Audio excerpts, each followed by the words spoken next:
C'est le début d'une série de visites au sein des directions générales des impôts à travers le pays que le ministre de tutelle vient de débuter ici au centre des impôts d'Akanda, dans le nord de Libreville, la capitale gabonaise.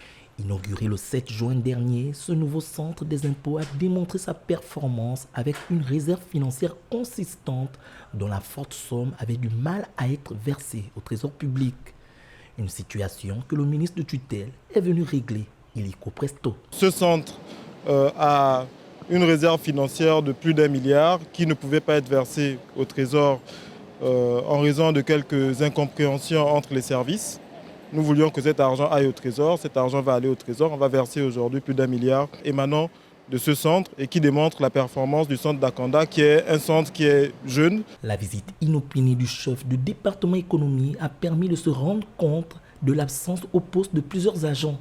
Des comportements que Maïs Mouissi fustige alors que ces derniers entrent mensuellement en possession de leur prime à la performance. On a constaté qu'il y avait plusieurs agents qui n'étaient pas à leur poste alors qu'on avait déjà des contribuables dans le bâtiment. Et c'est des choses que nous souhaitons faire changer. Nous sommes dans une dynamique où le président de la transition et le Premier ministre ont demandé à ce que les départements ministériels soient opérationnels et efficaces.